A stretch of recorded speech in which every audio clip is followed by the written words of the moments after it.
Dictation शुरू होगी 3 second बाद। महोदय, मैं इस बात पर भी जोर देना चाहूँगा कि इस स्थिति का वास्तविक हल बेहोशी की दवा देकर नहीं किया जा सकता। इससे रोग के लक्षणों की उग्रता को तो कुछ समय के लिए भूला जा सकता है, पर अंततः तो रोग बढ़ ही जाता है। सभी जगह राजनीतिज्ञों की इस उलझन को मैं समझता हूँ, जो बड़े उपायों पर सच्ची सहमति न होने के अभाव में तात्कालिक लाभ के उपायों को ही प्राथमिकता देने लगते हैं। इसलिए आज वास्तविक आवश्यकता इस बात की है कि लोगों और परिवारों को जल्दी से लाभ पहुंचाने के उपायों में और पूरे समाज को लाभ पहुंचाने वाले दीर्घकालीन उपायों के बीच सामंजस्य और तालमेल स्थापित किया जाए, क्योंकि अप्रत्यक्ष ढंग से उनसे भी लोगों और व्यक्तियों को लाभ पहुंचता है। इसलिए हमारा कार्यक्रम ऐसा होना चाहिए जो व्यक्ति, परिवार और समाज सभी के लिए उपयुक्त हो और माइक्रो स्तर पर तीनों तरफ चलने वाले हमारे प्रयास एक और मिल जाएं। हमारी 8वीं योजना में इसी बात पर जोर दिया गया है। इस योजना में ग्रामीण विकास की राशि में भारी वृद्धि की गई है, जो 11,000 करोड़ रुपए से बढ़ाकर 30,000 करोड़ रुपये कर दी गई है। इसमें जिन कार्यक्रमों को शामिल किया गया है, उनमें रोजगार पैदा करना, रोजगार का आश्वासन देना, समन्वित बाल विकास योजनाएं, टीकाकरण, शिक्षा और अन्य कई सामाजिक आवश्यकताएं पूरी करने वाली योजनाएं भी शामिल हैं।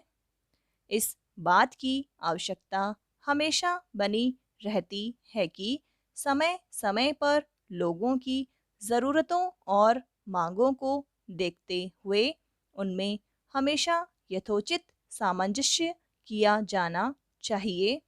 तथापि केवल इतना ही पर्याप्त नहीं होता कि योजनाएं शुरू कर दी जाएं।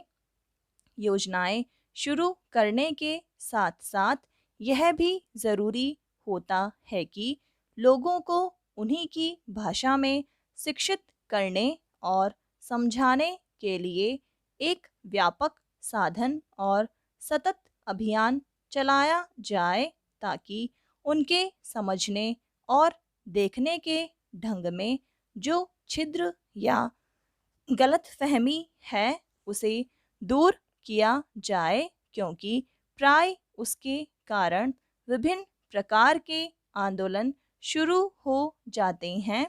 इसलिए गांवों में उन्हें समझाने के माध्यम में परिवर्तन करना अत्यधिक महत्व का है। और मुझे इस बात का निश्चय नहीं कि इस दिशा में हमने जो कुछ करना है, क्या वह हम कर चुके हैं। प्रगति और वृद्धि की दर में तेजी लाने के मार्ग पर चलने के लिए सामूहिक प्रयास की ज़रूरत होती है। यह ज़रूरी है कि सरकार प्रक्रिया संबंधी बाधाओं को दूर करे, ताकि ऐसा वांछित वातावरण बन सके, उद्यम करने की भावना बढ़ सके, उसका विकास हो सके और वह पनप सके। हमने यही करने की चेष्टा की है। अब यह काम उद्यमियों का है कि पूंजी निवेश करके उत्पादन बढ़ाकर तथा अधिक कुशलता लाकर ज़्यादा रोजगार पैदा करें और आय बढ़ाएं। आय बढ़ने के साथ साथ मांग बढ़ेगी और इस तरह उत्तरोत्तर वृद्धि का चक्र शुरू हो जाता है। महोदय, इस तरह पूरा पिरामिड बढ़ता जाएगा। यह विचार बड़ा स्पष्ट और सरल लगता है, परंतु जब इसे हमारे जैसे विशाल आकार, जनसंख्या और सामाजिक जटिलताओं वाले देश पर लागू किया जाता है, तो इसे कार्यान्वित करना अत्यंत दुष्कर कार्य हो जाता है। अब चूंकि प्रगति और वृद्धि के लिए वातावरण अधिक अनुकूल बन गया है, इसलिए अब संसाधनों का प्रश्न सामने आता है।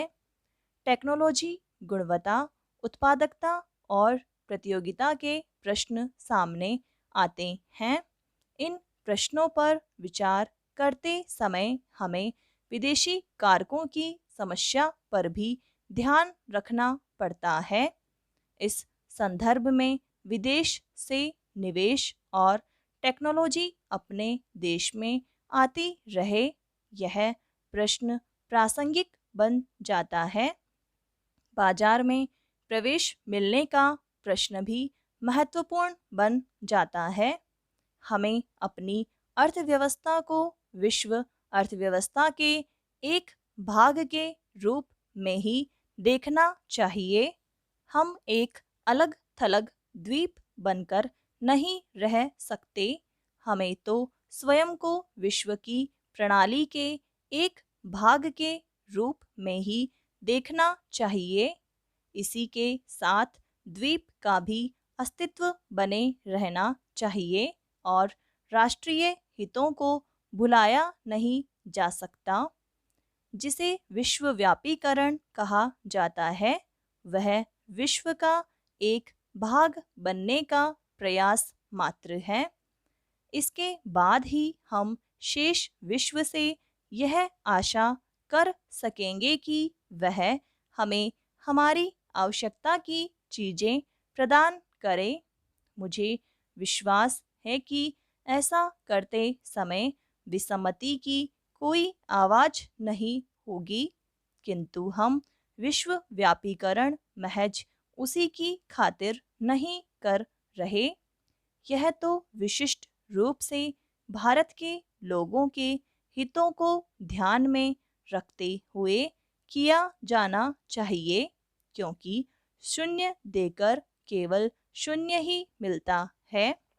इसलिए हम अपना लक्ष्य तभी प्राप्त कर सकते हैं जब हम यह दिखा दें कि इससे देने वाले और लेने वाले दोनों का लाभ है।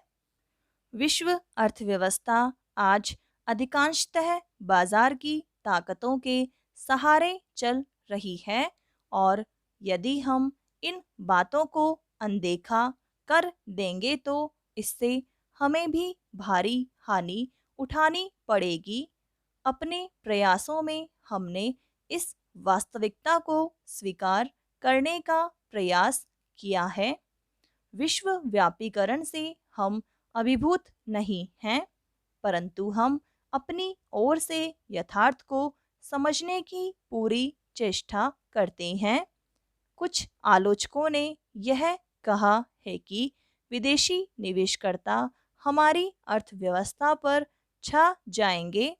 इस संबंध में मैं केवल यह कह सकता हूँ कि अब तक यद्यपि हमारी नीतियों पर अच्छी प्रतिक्रिया हुई है और विदेशी निवेश आकर्षित हुआ है, परंतु यह हमारी ज़रूरतें पूरी करने के लिए नितांत अपर्याप्त है। आपको देखकर मुझे ऐसा नहीं लगता कि हमारे ऊपर कल विदेशी निवेशकों के छा जाने का खतरा लग रहा है। मुझे लगता है कि यहाँ उपस्थित आप लोगों में आत्मविश्वास की भावना बड़ी प्रबल है, और यही इस प्रकार की आलोचनाओं का सही उत्तर है। मैं विदेशी निवेश के प्रस्तावों की दो विशेषताओं को दोहराना चाहूँगा, ताकि हर व्यक्ति इस बारे में आश्वस्त हो जाए। समाप्त।